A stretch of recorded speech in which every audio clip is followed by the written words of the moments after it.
Hey everyone, welcome to today's webinar, Starting a Business in a Pandemic. First of all, I like to make sure everyone can hear me. So if you can either put in your question box or your chat box that yes, I can hear you, that would be awesome. Everybody got me? Okay, thanks, Emily and Amilcar. All right, great. Okay, so we're gonna, first of all, I'm just gonna give you a quick overview of the SBDC so you know who's putting this on for you. So the Michigan SBDC is, of course, funded through MEDC and the SBA, along with our local universities. So here in the Upper Peninsula, we're out of Michigan Tech. If you're from a different region, you can kind of see where your lead centers are. But the Michigan SBDC also works with different customer groups. We work with a lot of startups. We are very busy helping businesses get going. We also, if you're in a pickle, you're an existing business, we're here to help you solve problems. And of course, if you're trying to get to the next level, the SBDC is here for that as well. In addition, we've got a tech team that works specifically with advanced technology companies, working on getting them up and running as well. The different types of services we offer one-on-one business consulting. We do most of this via GoToWebinar, GoToMeeting like we're doing today because of COVID, naturally. In normal times, we would meet, sometimes we'll meet like at a Michigan Works office, or we'd meet at your business, and we'd give you that kind of customized one-on-one attention. But for now, we do telephone calls, we do webinars, anything we can to get in touch with you without that personal contact. We also do information-based planning and market research. We have an entire research department that's dedicated to helping businesses get the information they need to make good decisions. And then, of course, that technology commercialization. And we've got a couple teams, again, that are working specifically with these different areas. I'm on the small business team, and I am the marketing expert, I guess you would say, for the Upper Peninsula region. We've got a lot of marketing or training opportunities. Here's a list of the different seminars and webinars that we offer. You can go back to Michigan SBDC or sbdcmichigan.org/training to see all the different segments coming up for our Step Up Your Business program, which is what this Starting Your Business in a Pandemic is part of. We have 5 more sessions after this one talking about marketing your business in a pandemic. We've got a funding your business in a pandemic. So we've got lots of good information coming on for the rest of, well, throughout September. All right. So big question, why would you start a business now during a pandemic? It kind of doesn't seem to make sense, but there's some really good companies, big companies, successful companies that did start during a recession. Now we're technically not in a recession. That is coming. We're being, I guess, the diagnosis is that we're kind of being propped up right now, just to get through this COVID, but we're not sure exactly what's to come. It could be a recession, but fear not, these fine companies all began in a recession and are still around today. So one of the, there's a big benefits to starting in a recession, a couple of them, to start with. Necessity drives innovation. You don't even know what you need until the bad stuff happens, right? When COVID struck, we kind of knew as business owners that we should have been getting our stuff online. We should have been, doing delivery. We should have been opening up different channels to get our products in the hands of customers. And then COVID struck, right? And then we had to do all these things. So now with COVID, we're trying to find better ways to do these things that we probably should have had in place already. Another thing about starting in a recession or in a pandemic is that borrowing is accessible. So now I'm going to talk a little bit on a later slide about what that means as far as, where can you get money to fund your business in a pandemic. But that is something that is going to be available to you. Another thing that's going to be available to you in a recession that might not be available to you in good times, like 6 months ago, is top talent. Some of that top talent has been displaced because of COVID, and they are now looking for other opportunities. And chances are good you can get them at a better price now than you could have 6 months ago. There's less competition. A lot of business owners, sadly, just kind of threw up their hands and walked away. They did not have the fortitude to get through this. Maybe their business model wasn't conducive to a recession. Maybe they didn't have the cash flow that they needed to get through this pandemic. Lots of different reasons, but whatever their reason, there's less competition in a recession. And in addition, the negotiating power is in your hands. You're going to find that you're the one out looking for a business, maybe to save, right? To get out there, buy a business that's already existing, that's going down the tubes fast.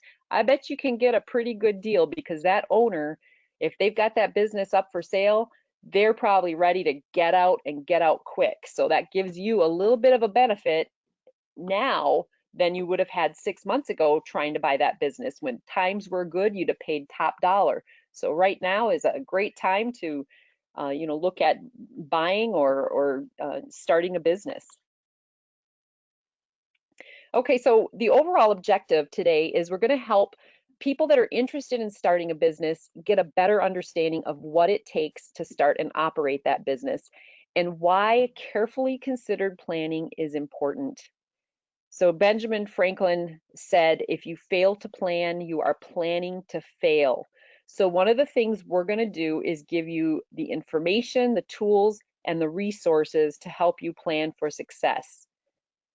So this is going to be a reality check about the personal commitment it's going to take from you and the prep work you're going to need to do. Some of the things you're going to have to do is determine if your business idea makes sense. Is there a market for your product or service? And if you are ready and suited, we want to find out if you're all ready to go before you jump into that deep end of the pool. And so part of it, I'm going to talk about a guide that I've included in your handout portion. So if you go to your meeting panel, on the bottom, there should be something that says handouts. So there's 3 handouts there, and the first one is called, it's 2017 Guide to Starting a Business. There is a business plan template, and there's also a financial projections spreadsheet. So these are 3 things I want you to go ahead and download right now. Get them right onto your, in your downloads or onto your desktop, somewhere you can find them later. Because we're going to be using these tools throughout, and you'll be able to refer to them afterwards. So the first thing you need to figure out, you need to ask yourself some questions. On the personal side, you have to ask, do you have what it takes? This is not an easy climb to the top of the mountain, right? There's always going to be things that are going to be coming against you. There's going to be problems you're going to need to solve. And you need to look into yourself and say, am I that person that is going to persevere through anything? And then on the business side, you have to ask yourself, are you ready? Are you ready for that journey? Do you have all your skills in place? Are you tacked up? Are you ready to launch that ship and keep going? So one of the things we're going to have to do, the business is your framework of the activities that are needed to support your ability to produce and sell and deliver your product. So you've got to ask yourself, do you have financial management skills? A lot of business owners come in very weak in this area. The SBDC is there to help you get processes into place regarding the finances, but if that's not your strong point, make sure you ask for help. How about management operations? human resources. There's a lot involved in getting this business going.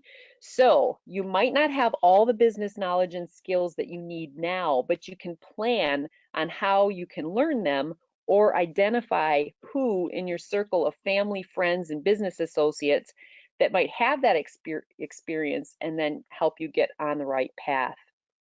You need to be honest with yourself. It doesn't mean you have to say no just because you don't have a certain skill. You just need to be able to be honest so you can get past that point. All right, so I want to make sure that today we answer questions. So there's this little mechanism on your GoTo webinar dashboard that lets you raise your hand. And if you raise your hand and have a question, I can unmute you and you can ask your question, or you can type your question into the question bar. And I'm going to try and keep an eye on that. So go ahead if you've got questions along the way and use those tools to get my attention so we can get you the answers you're looking for. Okay, so let's look at your business vision and your personal vision. So you got to look at, work-life balance. This is an oldie, right? We've kind of been having this conversation for many years about, what part of our lives should work consume, what part of our lives does life consume, and how do we balance those two? And I think one thing that has come out of COVID-19 is people finally found a way to spend more time at home, even while they're working. So consider in your whole formula, how has COVID-19 changed priorities for not only you, but for the workforce, the people that you would be hiring that are going to maybe want to work more from home than they would from an office, or want to, have a more flexible schedule so that they can handle things that are now big issues like childcare. Do they have to kind of trade shifts with a spouse so that the kids are always, covered at home? How is that gonna, how are you gonna be able to be flexible so that parents who are actually having to school their children now can still do that? These are all things right now, to start thinking about with COVID, how things have changed and shifted, not just for you as a business owner, but for the people that you're going to be working with, and even for your customers. That's going to be a big deal. How are you delivering your product? How are you getting it into their hands? Are you still expecting them to come to you, now they have to hire a babysitter, try and get out of the house, or are you going to, kind of get into the delivery mode? So all of these things are really important, especially now. We know a lot more about COVID and a COVID world and a COVID economy than we did, 4 months ago.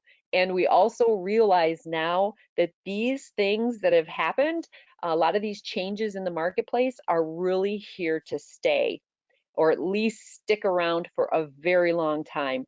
So let's get over into our steps to starting a business. So keeping in mind all of these COVID things that you know now that you might not have before, we're going to go through these steps. Now, this is all included in that guide to starting a business. That's one of your downloads. This is a page, it's a little diagram that helps you kind of walk through. And one of the first questions is, what do you need? What do you need to do to start your business? So here's the chart, and we're going to kind of focus on the first 3 steps in the chart. So we talked about the self-assessment, so that was up at the top here. And then next is selecting that business idea. So let's go take a look at that process. So selecting a business idea, I'm going to show you, these are the top 12 top 12 industries that they expect are going to benefit and grow during COVID. So just kind of keep a look, take a look at that. And some of them are like, 5G and the growth of bandwidth requirements. Not necessarily are you a 5G provider, but how can you help families get the equipment they need to be compatible with 5G? Where do you fit into all these different areas?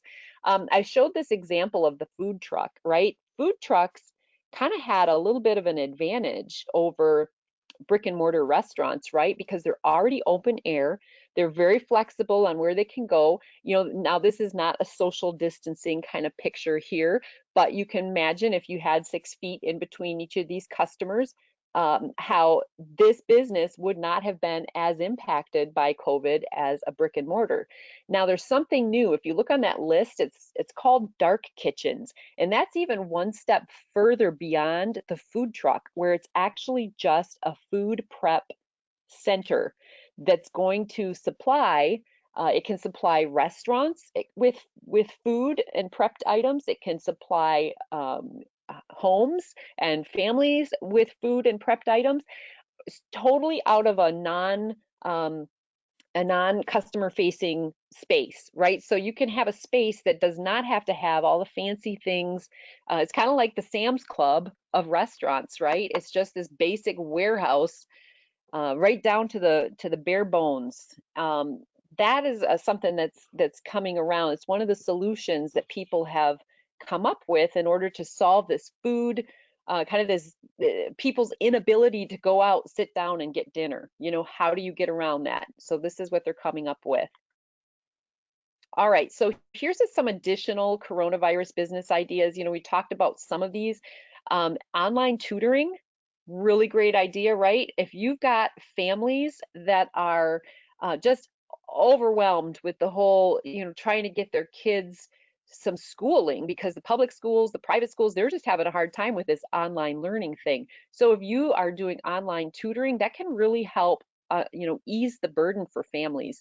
Any kind of online sales is really great right now. Of course, if you haven't yet, get your products on e-commerce. And you know, any kind of specialty is any kind of specialty is good, right? Accountants, IT professionals, I put, you know, people are going to need this IT that they just, you know, kind of they needed it before, but they never really got around to it, and now it's going to be needed. You know, communication, how do you do all the technology that you've got to do for your business? These are all services that are going to be needed. Now, most of these things that come out of coronavirus, we're going to find that they're going to continue to be successful after the pandemic is over. People, it's really going to be a long-term situation we're going to find ourselves in, how we've had to alter our lifestyles. And I believe a lot of these alterations are going to stick, and they're going to be the new norm. So how do you change your thinking and change your business, and change that startup idea to be something that's going to meet and exceed those customer needs, so you can look on to, you know, go on to ongoing success. Okay, so all right, so I had a comment in the question, or the question box, and I think